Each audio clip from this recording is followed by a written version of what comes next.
سورہ الشعراء رکوع نمبر 7 تلاوت.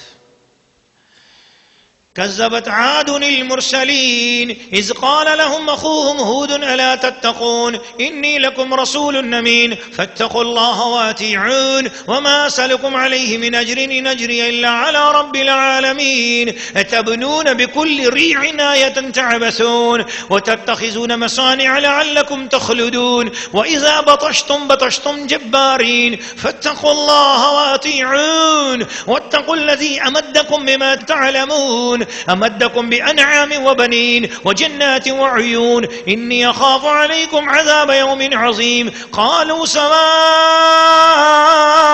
علينا أوعظت أم لم تكن من الواعظين إن هذا إلا خلق الأولين وما نحن بمعذبين فكذبوه فأهلكناهم إن في ذلك لآية وما كان أكثرهم مؤمنين وإن ربك لهو العزيز الرحيم.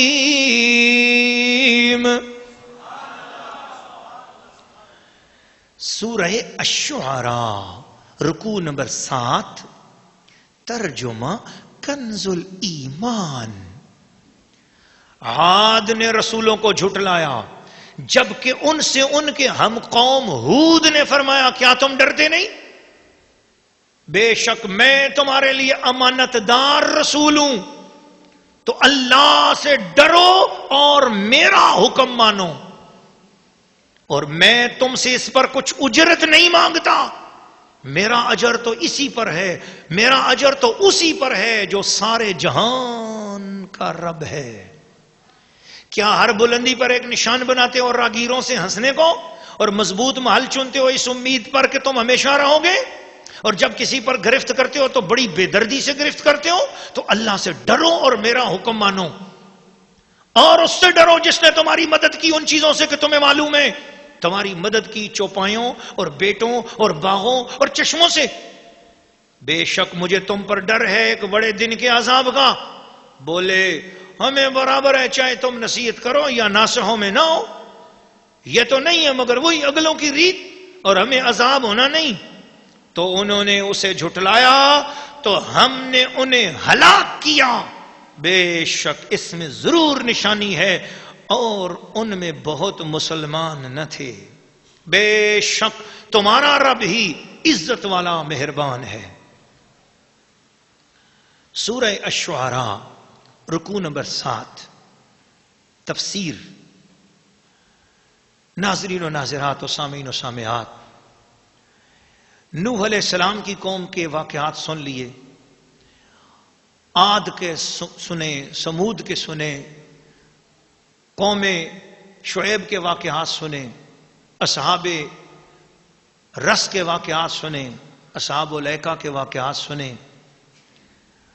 اب اللہ پاک نے قوم عاد کی بات دوبارہ کی، اور یہ اس لیے کہ اس سے پہلے تو معاملہ یوں تھا کہ غریب لوگوں نے قبول کیا اور غریب لوگوں کی باتیں ہو رہی. اب خوشحال خاندانوں کی بات ہو رہی ہے، خوشحال علاقے، زبردست قسم کی ڈیفنس والی آبادیاں اور بہترین قسم کے عمارتوں والے لوگ جو اپنے اپنے محلات میں بیٹھے ہوئے یہ سمجھتے ہیں کہ اب ہمیں کوئی کیا نصیحت دے گا، ہم کس مولوی صاحب کو جانے، we are something and we are everything. ایسی کنسپشن رکھنے والے لوگ، ایسی سوچ رکھنے والے لوگ،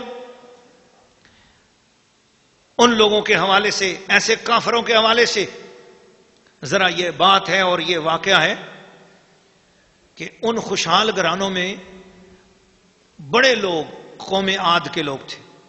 اللہ پاک نے حضرت ہود علیہ السلام کو فرمایا آپ جاؤ ان کو ذرا نصیحت کرو. حضرت ہود علیہ السلام نے ان لوگوں کو نصیحت کی تو ان لوگوں نے حضرت ہود علیہ السلام کی بات نہ مانی.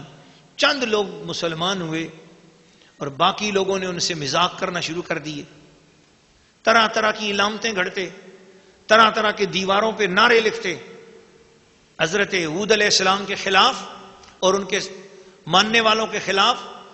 ایسی وال چاکنگ کرتے اور ایسی ایسی باتیں بڑھتے، پھر لوگ ہنستے ایسی آرٹ کرتے. اللہ کریم نے ان سب کے اوپر عذاب لایا، ان کو ہلاک کر دیا. ان سب پتھروں سے بنے ہوئے زبردست مضبوط گھر، وہ کہتے تھے نہ آندھی برباد کر سکتی ہے ہمیں، تو نہ اور کچھ ہمیں کوئی ہلاک کر سکتا ہے. مگر اللہ پاک نے ان سب کو ہلاک کر دیا. اس رکوع کا خلاصہ یہ ہوا کہ جس کسی نے بھی نبی کی بات کا انکار کیا، اللہ پاک نے اسے پھر دنیا میں عزت سے جینے نہیں دیا. عزت سے جینے کا طریقہ ہے تو وہ فقط یہی ہے کہ نبی کی اتباع کر لو، نبی کی غلامی کر لو. اور یاد رکھنا، دنیا کی حرص و ہوس میں پھنسے ہوئے لوگوں کی عیش و عشرت سے متاثر نہ ہونا کہ فلاں فلاں کافر تو بڑے مزے سے ہیں، ان کو کچھ نہیں ہوا. نہ، اللہ فرماتا ہے یہ میری ڈھیل ہے، میری ڈھیل جن کو ملی ہوئی ہے ان سے متاثر نہ ہونا، بلکہ اپنے آپ کو، اپنی دنیا کو اور اپنے سارے مال و دولت کو لے کر نبی کی غلامی میں آ جاؤ، نبی کی مرضی کے مطابق زندگی بسر کرو. یہ دنیا بھی تمہاری اچھی ہو جائے گی، وہ آخرت بھی تمہاری اچھی ہو جائے گی.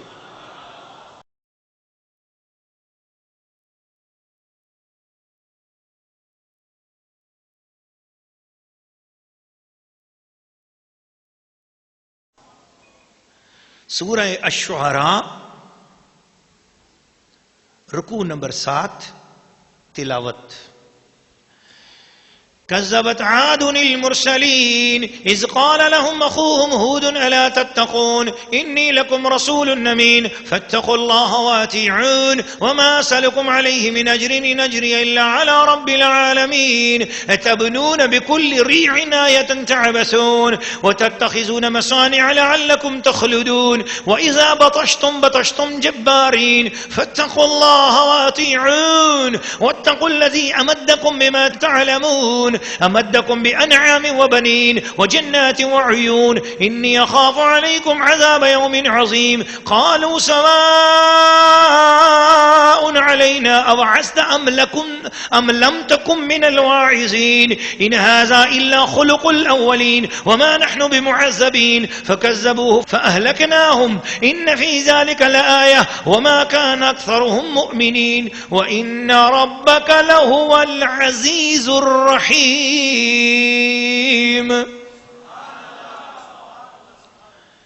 سورہ الشعراء رکوع نمبر 7 ترجمہ کنز الایمان. عاد نے رسولوں کو جھٹلایا جبکہ ان سے ان کے ہم قوم ہود نے فرمایا کیا تم ڈرتے نہیں؟ بے شک میں تمہارے لیے امانت دار رسول ہوں، تو اللہ سے ڈرو اور میرا حکم مانو، اور میں تم سے اس پر کچھ اجرت نہیں مانگتا. میرا اجر تو اسی پر ہے، میرا اجر تو اسی پر ہے جو سارے جہان کا رب ہے. کیا ہر بلندی پر ایک نشان بناتے ہو اور راگیروں سے ہنسنے کو، اور مضبوط محل چنتے ہو اس امید پر کہ تم ہمیشہ رہو گے، اور جب کسی پر گرفت کرتے ہو تو بڑی بے دردی سے گرفت کرتے ہو؟ تو اللہ سے ڈرو اور میرا حکم مانو، اور اس سے ڈرو جس نے تمہاری مدد کی ان چیزوں سے کہ تمہیں معلوم ہے تمہاری مدد کی چوپایوں اور بیٹوں اور باغوں اور چشموں سے. بے شک مجھے تم پر ڈر ہے ایک بڑے دن کے عذاب کا. بولے ہمیں برابر ہے چاہے تم نصیحت کرو یا ناصحوں میں نہ ہو، یہ تو نہیں ہے مگر وہی اگلوں کی ریت، اور ہمیں عذاب ہونا نہیں. تو انہوں نے اسے جھٹلایا تو ہم نے انہیں ہلاک کیا.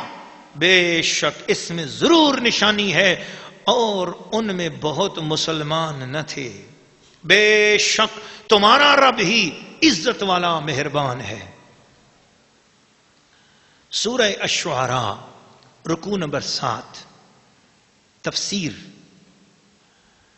ناظرین و ناظرات و سامعین و سامعات، نوح علیہ السلام کی قوم کے واقعات سن لیے، عاد کے سنے، سمود کے سنے، قوم شعیب کے واقعات سنے، اصحاب رس کے واقعات سنے، اصحاب الایکہ کے واقعات سنے.